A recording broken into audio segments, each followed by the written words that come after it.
우리가 성화에 대해서 함께 살펴보도록 하겠습니다. 성도 여러분, 성화란 무엇일까요? 성화는 거룩한 하나님을 점점 더 닮아가는 과정입니다. 그래서 결국 우리는 이 성화의 목표가 이 죄 없으신 모습을 만든 이 하나님의 형상에까지 이르는 것입니다. 지금도 우리 안에는 여전히 구원을 받았지만 옛사람과 새사람이 동시에 존재하고 있습니다. 그런데 우리가 영화를 입을 때는 우리 안에 이 옛사람이 온전히 사라지고 우리 안에 새 사람만이 남게 됩니다.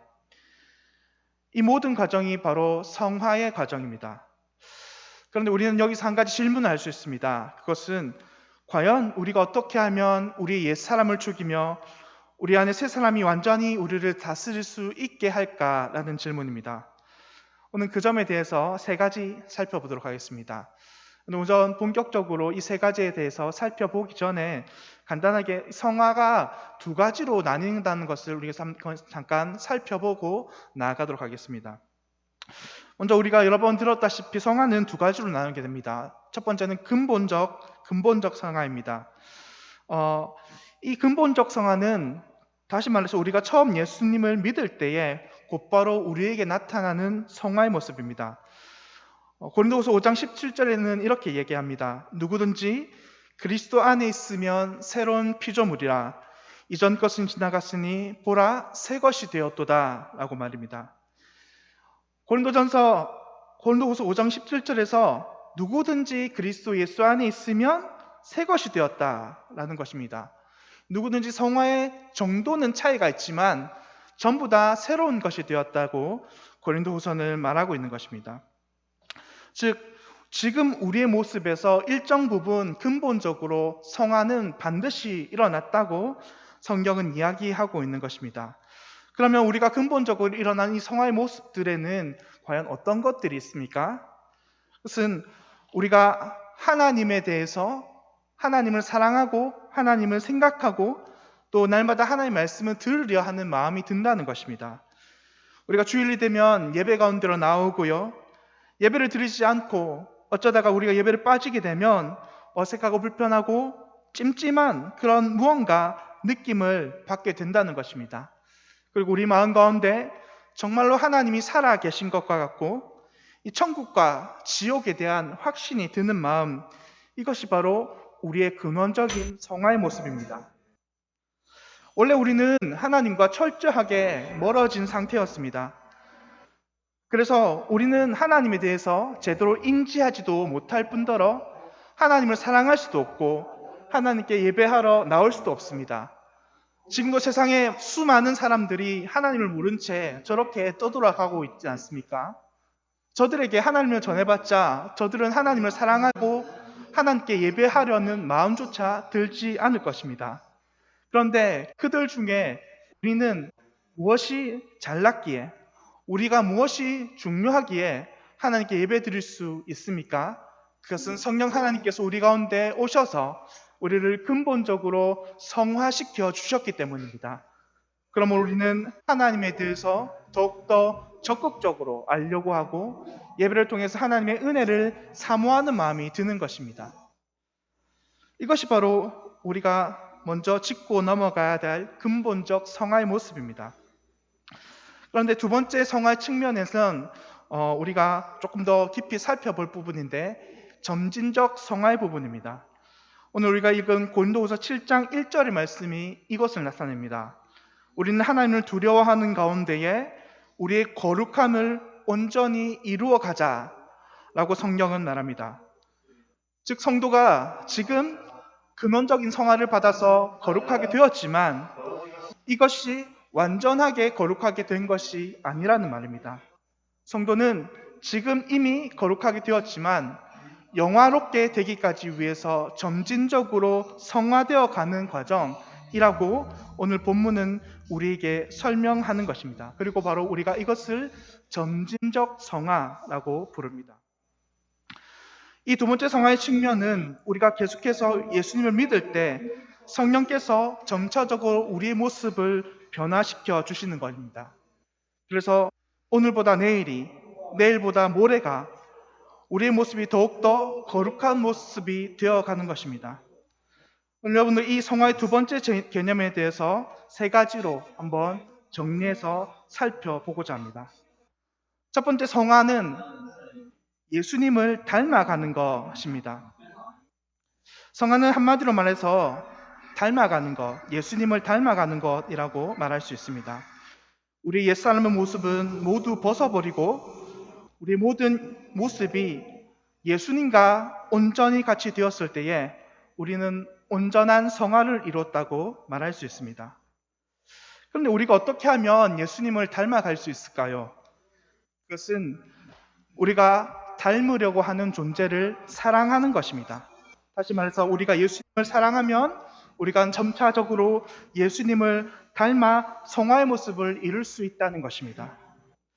우리는 흔히 이런 말을 합니다. 사랑하면 닮는다고. 지금 성도님 여러분, 지금 우리는 누구와 가장 친밀하게 지내고 있습니까? 우리에게 지금 가장 영향력을 많이 미치는 존재는 과연 누구입니까?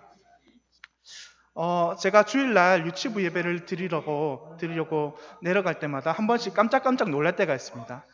왜냐하면 저희가 이제 교사 모임을 이렇게 앉아서 하고 있는데 그때 저 문을 열고 한 공주님이 뛰어오는 거죠. 백설공주님이. 여기 어깨에 뽕이 들어가고 온 오색 찬란한 그런 옷을 입고 치마는 나풀나풀거리면서 백설공주가 들어옵니다. 또 한 날은 겨울왕국의 엘사 공주님이 들어옵니다. 머리를 이렇게 간절하게 이제 닦고 옷은 새하얀 옷을 입고 이렇게 엘사 공주님이 들어오는 거죠. 우리 친구들이 엘사 공주님을 닮고 싶은 것입니다. 사랑하는 것입니다. 그래서 자신의 모습을 엘사 공주님처럼 꾸미는 것입니다. 자기가 백설공주를 사랑하고 닮고 싶은 것입니다. 그래서 자신의 모습을 그렇게 꾸미는 것입니다. 제가 한날은 집에 갔는데 도준이가 아빠를 자꾸 때리고 눕히려고 하는 것입니다. 아빠 쓰러져! 아빠 쓰러져! 그러는 것입니다. 왜 그러니? 얘는 갑자기. 알고 보니까 그날 유치부 예배 때 다윗과 골리앗 이야기를 들은 겁니다. 그래서 자기가 다윗이 되고 싶은 겁니다. 그리고 아빠를 골리앗으로 만든 겁니다. 그래서 자꾸만 아빠를 쓰러뜨리려고 하는 것입니다. 우리는 이 두 얘기를 통해서 무엇을 알 수 있습니까?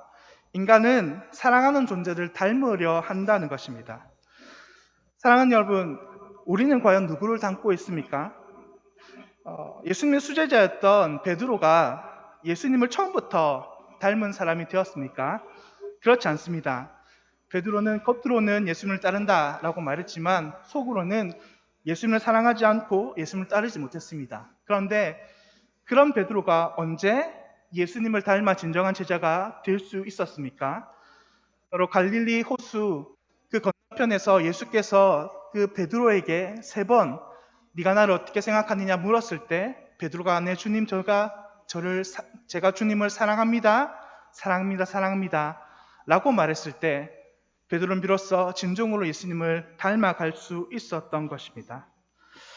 우리도 마찬가지입니다. 이제 우리가 모든 죄를 용서받았고 이제 우리가 하나님의 자녀가 되었습니다. 그런데 우리가 이렇게 하나님의 자녀가 되었다고 해서 우리의 모습이 하루아침에 바뀌지는 않습니다. 우리가 예수님을 영접함으로 이제 하나님의 자녀가 되었어도 우리가 우리의 모습을 돌아보면 우리는 여전히 죄 가운데 있고 거룩하지 못하며 하나님의 자녀답지 못한 수많은 모습들을 가지고 있습니다. 그런데 우리가 어떻게 예수님을 날마다 닮아갈 수 있습니까? 우리가 어떻게 성화의 삶을 살아갈 수 있습니까? 그것은 꾸준히 예수님과 동행하면서 예수님을 사랑하는 것입니다. 그러면 우리는 날마다 예수님의 말투, 예수님의 생각, 예수님의 행동을 보고 배우며 그것을 닮아가게 되어 있습니다. 한마디로 우리는 예수님을 사랑함으로 날마다 성화의 삶을 살아갈 수 있다는 것입니다. 사랑하는 성도 여러분, 우리가 매일 삶 속에서 이런 성화의 은혜가 있기를 간절히 바랍니다. 그래서 어제보다 오늘보다 내일이 한 걸음 한 걸음 더 예수님을 닮아가는 사람들이 되기를 바랍니다. 그럼을 말미암아 세상 가운데서 우리가 우리의 죄된 모습이 드러나는 것이 아닌 우리가 예수님을 닮은 예수님을 드러내는 우리 모든 경상중부교회 권속들 되기를 바랍니다. 두 번째는 성화는 하나님께 맡겨가는 것입니다. 우리 두 번째 성화의 모습은 성화를 내가 이루는 것이 아니라 궁극적으로 내 안에서 역사하시는 성령 하나님께 맡겨가는 것이라는 것입니다. 많은 사람들이 성화를 이루려고 한다면 무언가 자신이 열심을 내려고 노력해야 한다고 생각합니다.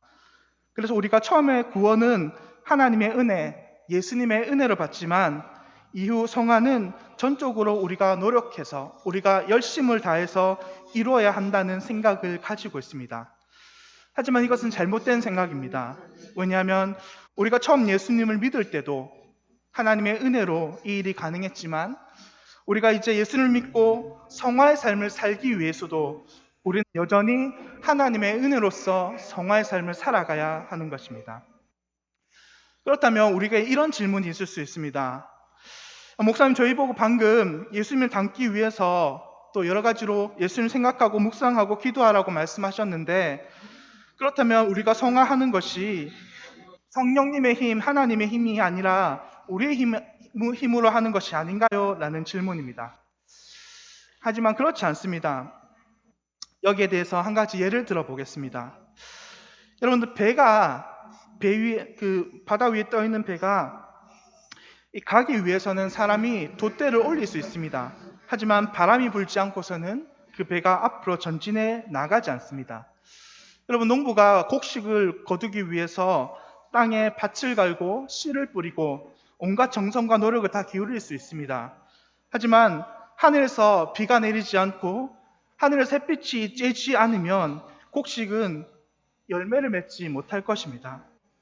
마찬가지로 우리가 성화를 위해 우리가 예수님께 가까이 가는 것도 중요하지만 궁극적으로 예수님을 가까이 함으로 말미암아 우리에게 새 일을 행하시는 분은 성령 하나님이시기 때문입니다. 또한 우리가 예수님을 가까이 하고자 우리 마음에 그런 마음을 주시는 분도 성령 하나님이시기 때문입니다. 그러므로 우리의 성화는 온전히 우리의 힘과 노력이 아닌 하나님의 은혜로 이루어져 가는 것입니다.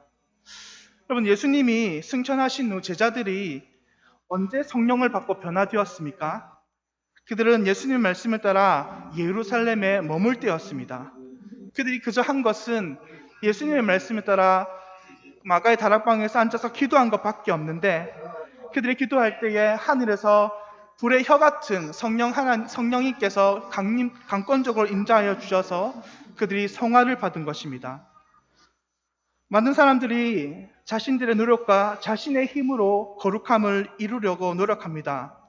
하지만 사람의 노력에는 한계가 있습니다. 언젠가는 그 노력이 한계에 부딪힙니다. 자신의 힘과 노력만으로 성화를 이루려고 하는 사람은 언젠가는 지치고 넘어지고 쓰러지고 포기해버리고 마는 것입니다. 그래서 그들에게는 기독교가 은혜의 종교가 아닌 율법의 종교요 행위의 종교가 되어버립니다. 그러나 이 모든 일을 하나님께 맡겨드리고 자신이 행할 바를 묵묵히 행해 나갈 때 그 사람은 어느덧 자신의 삶에서 성령 하나님께서 역사하는 것을 볼 수 있습니다. 그래야 어제보다 오늘이 내가 더 예수님을 신뢰하게 되었고 알게 되었고 내 모습이 성화의 단계를 조금씩 밟아가는 것입니다. 그래서 그런 사람은 주변에서 이런 소리를 듣습니다. 오, 김 집사, 성격이 많이 바뀐 것 같은데? 박 집사, 더 신앙적이어진 것 같은데? 그런 소리를 듣게 된다는 것입니다. 그러므로 매일매일 우리의 삶 속에서 날마다 성령 하나님을 의지하는 우리가 되기를 바랍니다. 성령 하나님의 말씀에 귀를 기울이고 또 순종할 때, 또 성령 하나님께 도움을 청할 때 우리는 온전히 성화의 사람으로 변화될 것입니다. 마지막으로 우리 성화를 위해서는 매일매일의 하나님의 은혜가 필요하다는 것입니다. 방금 전에 살펴보았듯이 우리가 성화를 이루기 위해서 우리의 공로가 아닌 하나님의 은혜가 필요하다는 것을 깨달았습니다. 그래서 우리는 또다시 매일매일 공급되는 하나님의 은혜와 능력이 있어야 합니다. 그래야 우리는 여전의 모습으로 돌아갈 수밖에 없지만 그 능력으로 우리가 날마다 새로워지는 것입니다. 이것을 한마디로 말하면 하나님의 은혜는 결코 은행에 저장하는 것처럼 우리가 저장할 수 있는 성질의 것이 안 된다는 것입니다. 하나님의 은혜는 결코 성화는 날마다 공급되는 하나님의 은혜가 아니면 우리의 성화는 온데간데 없이 사라져 버릴 것입니다. 그래서 우리는 날마다 하나님께 겸손히 은혜를 구해야 합니다. 여러분들, 이스라엘 백성들이 광야에서 어떻게 살아가는지 아십니까? 이스라엘 백성들은 날마다 하루하루 하나님께서 주시는 그 은혜로 말미암아 살아갔습니다. 그들은 결코 그 전날 그들이 가졌던 그 은혜로 살아갈 수 없었습니다. 그들이 먹을 수 있는 양식인 만나는 결코 그들이 가죽 부대다 상자에 담아서 보관할 수 있지 않았습니다. 왜냐하면 하나님께서 그것을 원하시지 않으셨기 때문입니다. 하나님께서 결코 그들이 보관하고 저장하지 않고 날마다 아침마다 하나님께 매달려서 그 만나를 거두고 날마다 하나님께 의지하며 겸손히 하나님의 은혜를 구하기를 바라셨던 것입니다. 우리가 은혜를 아주 많이 받았을 때를 한번 생각해 보겠습니다. 우리가 받은 그 은혜가 과연 우리 안에 얼마나 지속됩니까? 새로운 은혜가 우리에게 부어지지 않으면 그 은혜는 길어봤자 일주일, 3일, 대부분의 시간들이 이 주일날 문을 열고 예배당 밖을 나가면 그 즉시 은혜를 우리는 잃어버리고 살아갑니다. 그래서 왜 그렇습니까? 그 은혜가 우리의 공로가 아닌 우리의 것이 아니기 때문입니다. 바로 성화도 이와 같습니다. 내가 예수님을 사랑해서 예수님을 하루하루 닮아가는 것이 우리의 힘이나 노력이 아닌 하나님의 은혜로 되는 것입니다. 그러므로 우리는 날마다 하나님과 동행하며 겸손히 하나님의 은혜를 구할 때야만이 비로소 날마다 성화의 삶을 이어갈 수 있는 것입니다. 말씀을 맺도록 하겠습니다. 우리는 오늘 성화에 대해서 살펴보았습니다. 성화는 두 가지 측면이 있습니다. 그것은 처음부터 하나님이 우리를 강권적으로 바꾸어 주시는 근본적인 성화와 내가 예수님을 믿고 난 이후 하루하루 천천히 변해가는 점진적 성화가 그것입니다. 그런데 우리가 이런 점진적 성화를 위해서는 날마다 예수님을 사랑함으로 예수님을 닮아가야 합니다. 그래야 우리는 예수님의 말투, 성품, 인격을 닮을 수 있습니다. 그런데 우리가 이렇게 예수님을 닮아갈 때에 우리는 우리의 힘이 아닌 성령님의 은혜로, 하나님의 은혜로 이 일이 이루어집니다. 그리고 우리는 이 은혜가 날마다 우리에게 필요하다는 것을 깨닫고 날마다 성령 하나님께 기도하며 은혜를 달라고 간구해야 합니다. 은혜를 우리가 저장할 수 없음을 알고 날마다 겸손하게 하나님께 기도할 때에 하나님 그것을 우리에게 주실 것입니다. 사랑하는 성도 여러분, 그러므로 우리가 날마다 예수님을 사랑함으로 예수님을 닮아가기를 소망해야 합니다. 또한 우리가 우리의 삶을 인도하고 이끄는 것이 아닌 성령님이 우리의 삶을 인도하고 이끌도록 소망해야 합니다. 그리고 날마다 매 순간마다 성령 하나님이 우리와 함께 하시기를 소망해야 합니다. 그러면 우리를 사랑하시고 우리를 위해서 하나님께서는 일하시는 우리를 어제보다 오늘보다 내일 더욱더 예수님을 닮아 성화된 사람의 모습으로 바꾸어 가실 것입니다. 그러한 은혜가 저와 우리 모든 경상중부교회 성도님들 가운데 가득하기를 간절히 소망합니다. 기도하겠습니다.